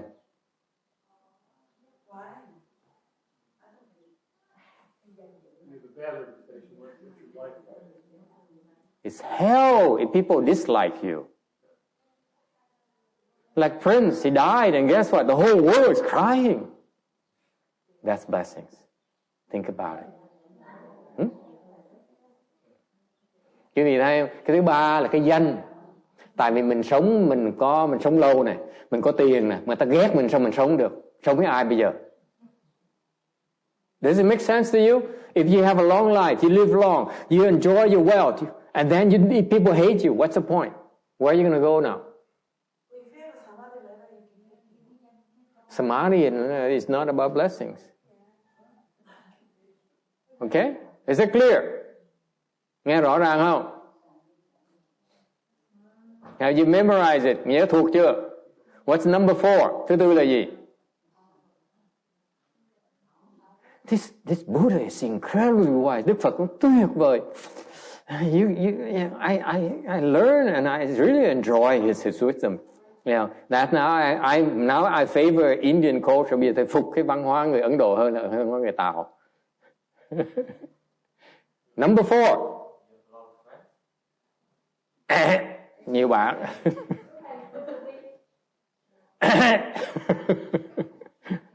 Kindness and compassion. What's number 4? Power? Oh, you're ugly. Quyền thế, power. My God, it's corrupt. Tham nhũng. She's a corrupt woman. Number 4. What's number 4? Come on. You live a long life. You have wealth. You are light. People adore you. What's number 4? It's so obvious, isn't it? Beautiful. Oh my God, you're so vain. Đẹp. Rồi, cái vị công nhận kiêu sa quá thì I can't stand it. Yes. Beautiful partner. No, that's misery. Yes, come on. What? 道德不是不virtue 地位 position power and influence. Power and influence. That's what it means. The Chinese Di Wei means power and influence. Quyền thế đó.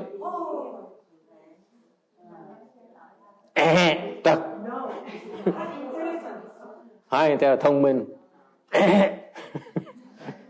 Anyone else?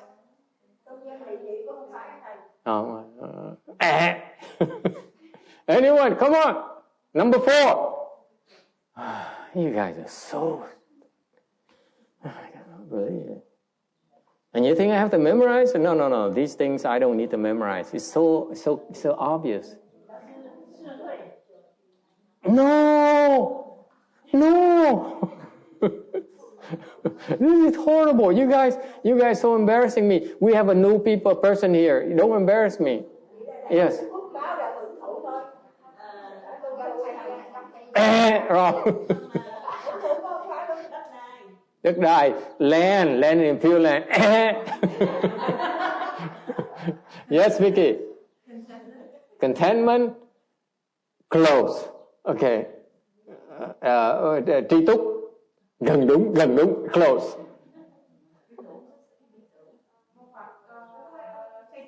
Xây chùa. Right. She says building temples. I said almost right. Yes. Wisdom? No wisdom. Christian? No. What? Have enough to eat? Oh my God, you guys can't figure it out. Cái phước, this is blessings. Cái phước nó hay vậy đó. First of all, you live a long life. Okay? Cái phước là quý vị phải có sống dài. Number two, you have a lot of money. Quý vị có tiền. Yes? Number three, people like you. A lot of people like you. Đi đâu người ta thích mình đấy. Yes? Cái thứ ba là cái danh, có nghĩa mình đi đâu người ta cũng thương mến mình hết đó. Number four is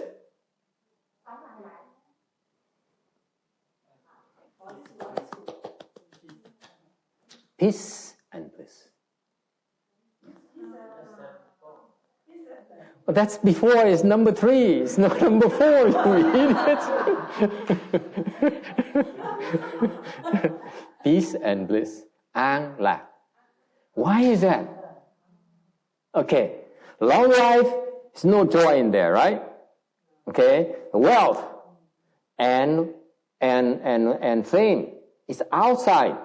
But what if you don't feel good inside? Suppose you feel depressed. What's the point in living? Having wealth, having a long life, people liking you, but you're depressed about it. Isn't it obvious to you? Quý vị thấy nó rõ ràng, cái thấy không? Mình sống dài này, mình có tiền này, người ta thương mình này, nhưng đều như trong mình bị tâm bệnh là sao? Thì sống làm cái gì nữa? Đúng không?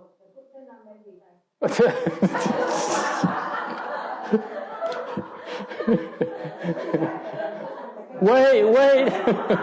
She says, tell me quickly what's number 5. I said, no, you wait. Oh my God, you guys are horrible.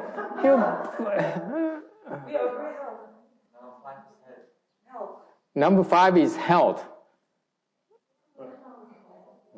That's right.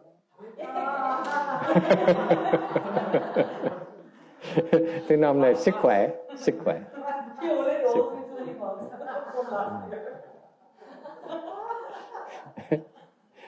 Does it make sense to you? Cái đó gọi là phước. That's what blessings is. Chánh pháp Như Lai. Người ta hỏi ông Thiền Văn hỏi nha, phước hỏi, nói phước vào thì chắc chắn ông không biết phước là cái gì đó. People talk about phước and blessings in Buddhism. I know they don't know what they're talking about. Buddha is very clear. 5 different components for blessings.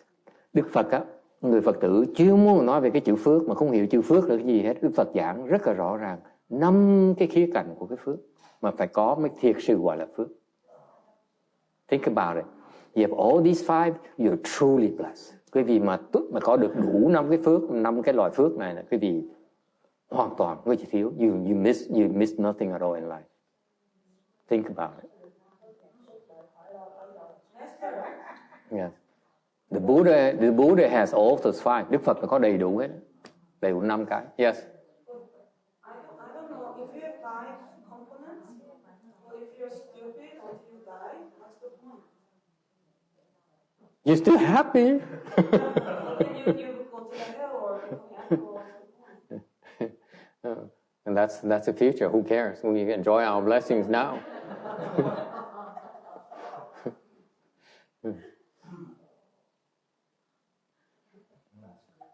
Yes. Because once the Buddha was asking the question, how long is life to the cycle, there he answered. And finally said, many years. No.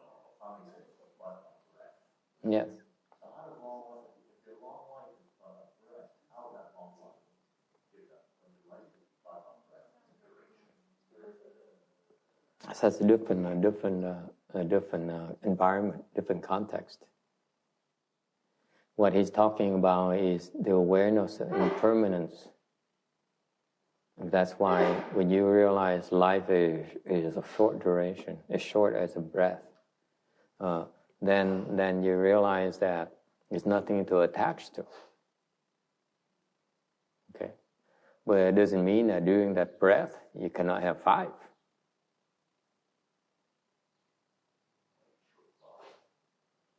Okay, you have blessings. Those are the 5 different kinds of aspects of blessings we need to have. You say that, I only want to be. It's very important. I want to bring out to you. Thầy nói cái chuyện 5 cái khía cạnh của cái phước này nó rõ cái vị hiểu. Cuộc đời nó có thăng bằng. You want to balance your life, you need to have these 5 blessings. Cuộc đời mà có thăng bằng, thực sự có thăng bằng, quý vị phải cần có 5 cái loại phước này. Không cái người nowadays modern day people, in my generation, we go for money. Cái thế hệ của thầy là chuyên môn đi làm tiền. My friends are very wealthy. Bạn thầy giàu vậy sao? Okay. We revere wealth. Chúng tôi tôn sùng cái tài sản. And you know, you can't. It's a very sick man. Nó rất mấy người là bệnh hoạn vậy sao? They don't get along with their wives. Ở nhà không được an lạc. Tại sao? Cá lộn với vợ với con hoài. There's no peace and bliss at home. Okay. Peace and bliss is not necessarily cultivation. Okay? Your mind is at peace and you feel blissful.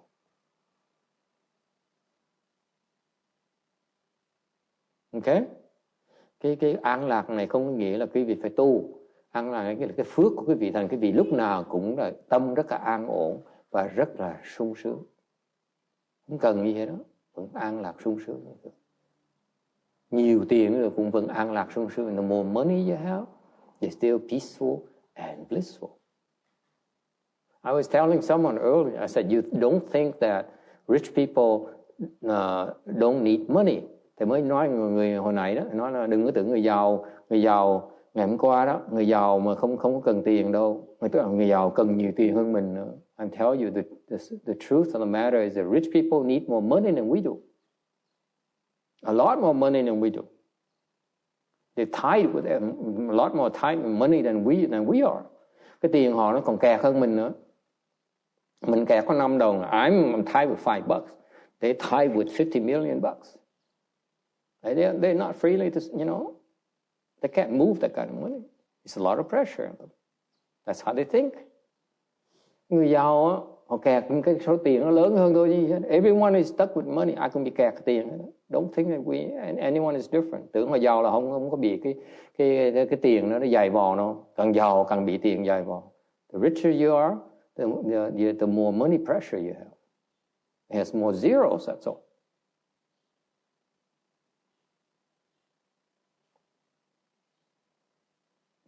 Okay? Questions? So the West, the people of the world nowadays, in modern time, people place too much emphasis on wealth. Hiện bây giờ cái thế gian này ta quan trọng cái tiền bạc quá này. That's wrong. That's why these people are not considered blessed. Những cái người này đối với Phật giáo mà không gọi là có phước. They're miserable or khổ.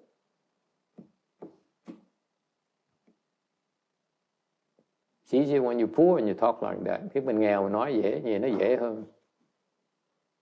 Yes? Agree, disagree? You have to teach your children like that. Quý vị phải dạy con cái, quý vị hiểu cái chừng phước, ý nghĩa của phước này. Phải lo tu bổ 5 cái khía cạnh của cuộc đời. These are the 5 important aspects of your life. Mới gọi là người có phước.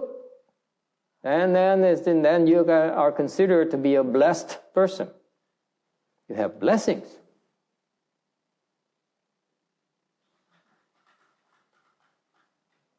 Yes? So how do you generate blessings? Làm sao mà tạo phước bây giờ? Now you know that blessings are important. Okay? Bây giờ biết là phước rất là quan trọng trong cuộc đời mình.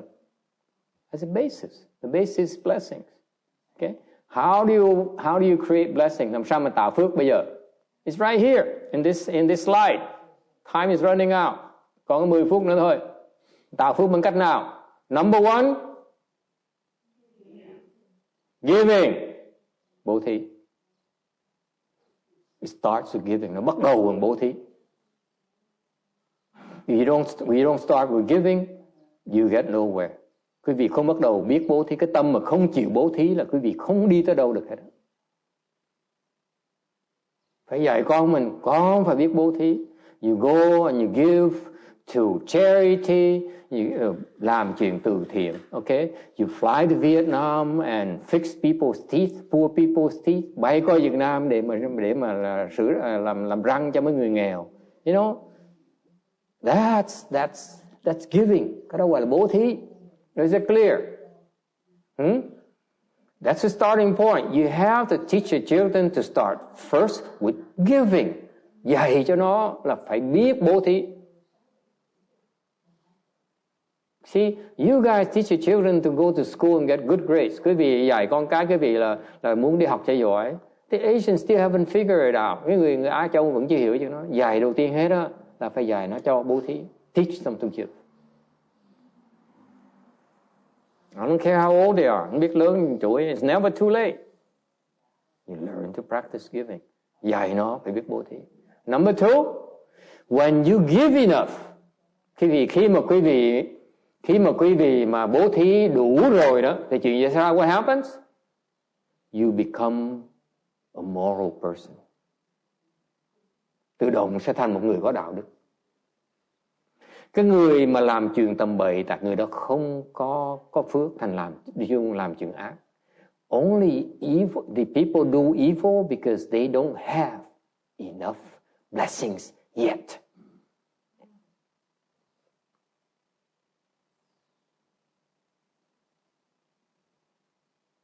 Con cái mà nó đi làm bậy là tại vì nó không đủ phước mới đi làm bậy. Is it clear? And number three, once you become moral, then you can practice. Khi mà quý vị có biết cái tâm mà có người cái tâm có đạo đức rồi, tu mới được. Let me repeat for your sake. Your heart has to be good before you can practice.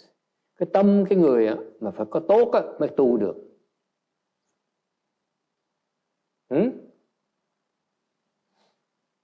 Because cultivation is a path where on that road you're constantly tested on how good you really are. Tại lúc quý vị tu đó, con đường tu đó, là quý vị luôn luôn được thử thách, gặp cái thử thách là quý vị tốt lên chừng nào.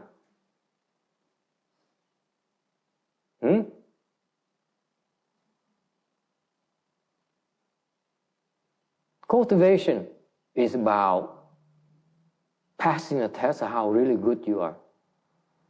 Cái tu bí mật quý vị biết đó, là cái muốn thành công cái việc tu hành đó, là phải qua những cái thử thách bởi vì thực sự tốt là không tốt.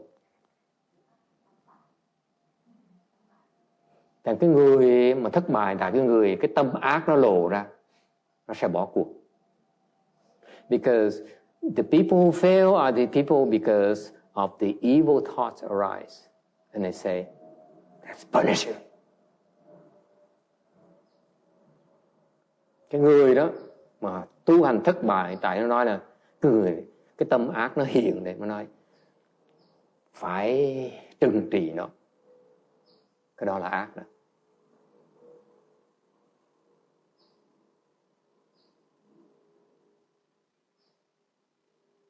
That thought arises very, very often. Cái tâm đó nó khởi ra rất là thường xuyên, quý vị đừng tưởng. She's wrong, therefore it's okay to punish her. Nó sai, thì mình có quyền trừng trị nó. Okay? It's okay to kill the demon. Mình có quyền giết cái con ma. It's not okay. Mình có quyền. That's evil.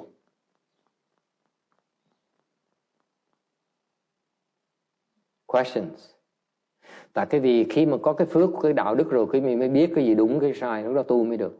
you need the basis of morality for you to be able to tread on the right path. So I summarize, I repeat for you, thầy nhắc lại cái vị chuyện đó. Cái phước nó tạo ra bằng cả 3 con đường thôi. To create blessings, you have 3 paths. Number 1, giving. Thứ nhất là phải bố thí. When you give a lot, khi quý vị bố thí nhiều rồi, quý vị mới biết cái đạo đức là gì. Then you naturally become a moral person. Excuse me. The immoral people are the people who have no blessing. Nó ngược lại.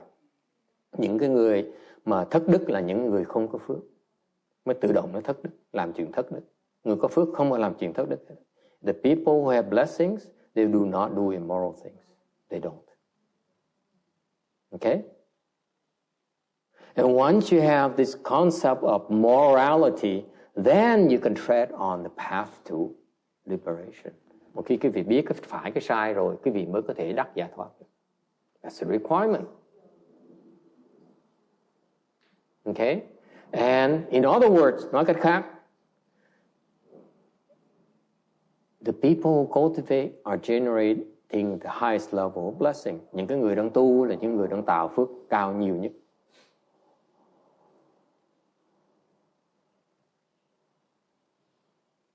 Cái vốn mình đầu tư cần cái vốn. Thì cái vốn, khi mà cái vốn đủ cái vốn mà để tu rồi, tạo phước không thể tưởng tượng được. Mà không đủ phước không thể nào nghĩ đến chuyện tu. When you don't have enough blessings, never mind about cultivation. Thành cái ông kia chỉ là đi vô thí nè, rồi xong rồi đi giữ giới nè, có tu được không? Chưa đủ phước. See, I know of a man, we both know of a man, okay, who practice giving. He goes to temples and he makes offerings. Cái ông này chuyên môn tới chùa, cúng dường cho chùa, cúng dường Tam Bảo. He says, I want to make offerings to the chùa. Whatever they call me, I help, go and help. Chùa nào mà gọi một cái ông nhảy tới ông giúp. Okay? And therefore he becomes a very moral person. Cái người biết phải trái rất là rõ ràng. It's very clear to him what's right and wrong. Người nó rất rõ ràng. Trắng đen nghe con. Cái đạo đức là trắng đen rõ ràng, không có chuyện lộn xộn đâu. Đúng là đúng, sai là sai, không có chuyện maybe, không có đâu. No such thing. Người Ấn Độ như vậy đó. That's blessing. But he doesn't meditate. Như đây không có thiền. Chưa đủ phước. Not enough yet. Is it clear to you? You have to keep on doing, at that order. Cái tập phải làm như vậy từ từ sẽ biết. Làm được là tại vì cái vị đủ phước mới làm được. You are able to cultivate, you're not able to cultivate yet. In other words, because you don't have enough blessings yet. Thành những cái người muốn tu mà vẫn tu chưa được thì tại sao như vậy? Tại vì chưa đủ bố thí, chưa đủ và trì giới chưa đủ. Thành chưa tu được.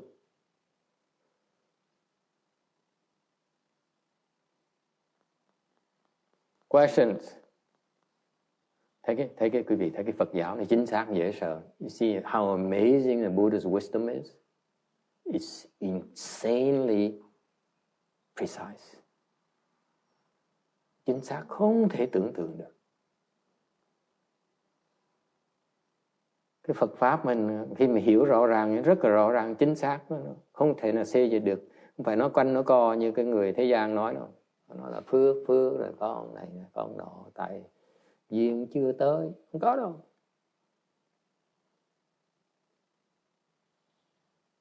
Questions?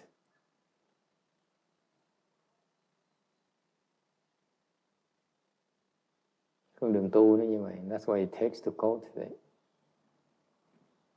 All right. Final question. Ai thắc mắc gì không? Time is up. Yes. In general.